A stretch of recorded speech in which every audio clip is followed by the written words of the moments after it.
हमने पिछले वीडियो में पोलिप्स पढ़ा था, डेफिनेशन क्या होते क्या है पोलिप्स। ठीक है, अब अगला वीडियो है हमारा कि टाइप्स पढ़ेंगे इसमें कितने टाइप के। तो दो टाइप के होते हैं, एंट्रोकोइनल और इथेमोइडल पोलिप्स। तो एंट्रोकोइनल को किलियंस पोलिप भी बोलते हैं और इथेमोइडल को नेजल पोलिप बोलते हैं। इसमें डिफरेंस पढ़ेंगे कि क्या डिफरेंस होता है। ठीक है, तो ये क्रोनिक इन्फेक्शन की वजह से होता है एंट्रोकोइनल पोलिप्स, और इथेमोइडल पोलिप जो होता है क्रोनिक एलर्जी की वजह से होता है। ठीक है, और जो अपना एंट्रोकोइनल पोलिप्स होता है वो मोर कॉमन इन चिल्ड्रंस में मोर कॉमन होता है, जबकि इथेमोइडल पोलिप्स एडल्ट में मोर कॉमन होता है। ठीक है, और एंट्रोकोइनल पोलिप्स यूजुअली यूनिलेटरल होता है, एक ही साइड देखने को मिलेगा। कैसे, जैसे हमारा ये नोज़ है तो एक ही साइड देखने को मिलेगा, जबकि अपना इथेमोइडल पोलिप दोनों साइड बायलेटरल देखने को मिलता है। जैसे ये यहाँ से भी है और यहाँ से भी आ रहा है। ठीक है, और ये यूजुअली सिंगल होता है, एक ही पोलिप रहेगा, जबकि इथेमोइडल पोलिप मल्टीपल हो सकते हैं कि यहाँ पे है, यहाँ पे बहुत सारे मल्टीपल पेयर। फिर बाद में एंट्रोकोइनल पोलिप्स के लिए इन्वेस्टिगेशन क्या लगाएंगे हम, तो सबसे पहले इसको राइनोस्कोपी से देखेंगे, पोस्टीरियर राइनोस्कोपी, क्योंकि पीछे की साइड ये जाएगा ना, तो पोस्टीरियर राइनोस्कोपी से देखेंगे इन्वेस्टिगेशन। मैनेजमेंट ट्रीटमेंट क्या करेंगे, तो सर्जरी करेंगे, फेस सर्जरी, जो आगे डिटेल्स में हम पढ़ेंगे। और अगर ये नहीं हुई तो एंडोस्कोपी पोलिपेक्टोमी, एंडोस्कोपी से हम क्या करेंगे, पोलिप को कट कर देंगे, पोलिपेक्टोमी। और इथेमोइडल पोलिप्स का ट्रीटमेंट क्या है, तो टॉपिकल कोर्टिकोस्टेरॉइड देंगे, ये नेजल स्प्रे के रूप में देते हैं अपन, टेबलेट्स नहीं होती है ना इंजेक्शन होती है, नेजल स्प्रे के रूप में देते हैं। और फ्लूटिकासोन और मेटासोन देते हैं, ये एंटी इन्फ्लामेटरी होती है, इन्फ्लामेशन को कम करती है। तो ये हमारा हो गया पोलिप। अब एक टॉपिक और बचा था जो हम अभी कवर करते हैं, म्यूकरमाइकोसिस। ठीक है, इससे पहले हम एक शॉर्ट नोट में क्वेश्चन आता है, सेम्टर्स ट्रायड क्या होता है, तो इसमें 3 पॉइंट्स याद रखना होता है। ट्रायड मतलब थ्री, तो 3 पॉइंट्स बताओ कि क्या होता है, ऐसा है। तो इसका ट्रिक है बन से याद रखना। ठीक है, बन से कैसे याद रखोगे, तो बी मतलब ब्रोंकियल अस्थमा, ए मतलब एलर्जी टू एनासिड, और एन मतलब नेजल पोलिप्स। तो 3 पॉइंट्स मिलके क्या बनाते हैं, अपना सेम्टर्स ट्रायड याद रखना, ब्रोंकियल अस्थमा, नेजल पोलिप और एलर्जी टू एनासिड। ये हो गया, ये शॉर्ट नोट में कभी कभी आ जाता है, शॉर्ट नोट में आ जाता है। ठीक है,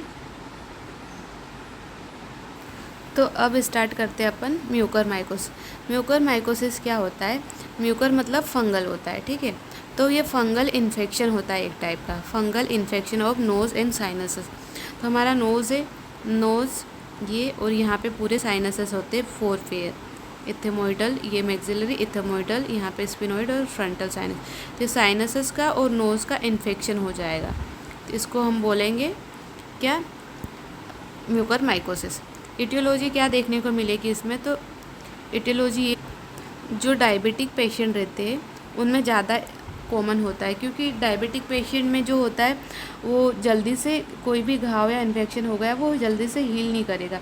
और एक दूसरी बात ये कि शुगर की मात्रा ज़्यादा होती है ब्लड वेसल्स में, तो इन्फेक्शन ज़्यादा देखने को मिलते हैं।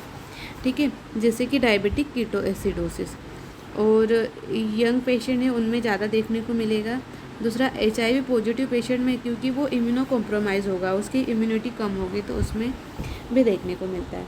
और अगला है अपना कोविड-19 पेशेंट हो, उसकी भी इम्यूनिटी कम हो जाएगी, और इम्यूनो कॉम्प्रोमाइज़ पेशेंट जिसकी इम्यूनिटी कम है उनमें तो अपने को फंगल इन्फेक्शन देखने को मिलेगा ही मिलेगा।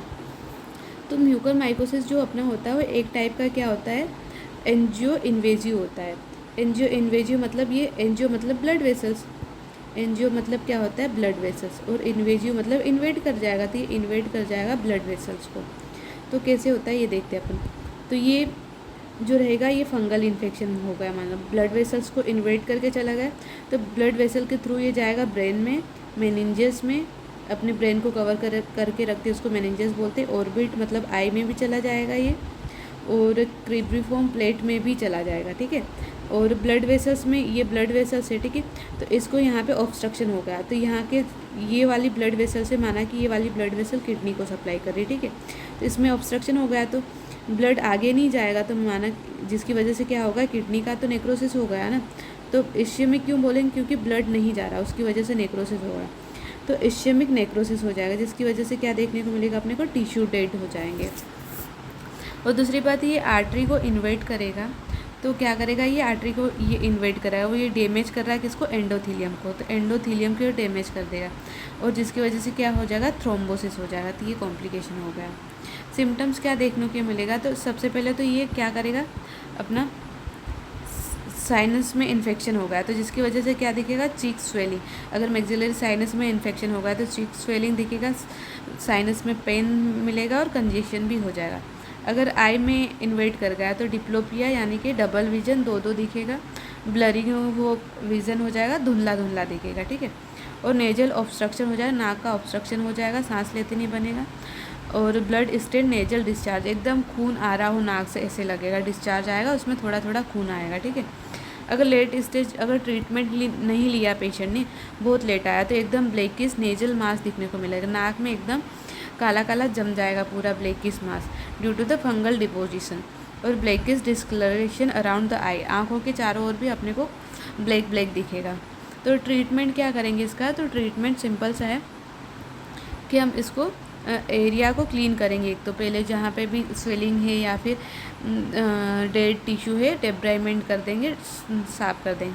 और एक ड्रग देते हैं जो कि ड्रग ऑफ चॉइस है इसकी, ठीक है। क्या है, ड्रग ऑफ चॉइस है, क्या है, ये है लाइफोसोमल एम्फोटेरेशन भी देते हैं, ठीक है। तो ये अपना होगा म्यूकरमाइकोसिस। अगला टॉपिक जल्दी ही कवर कर लेंगे हम।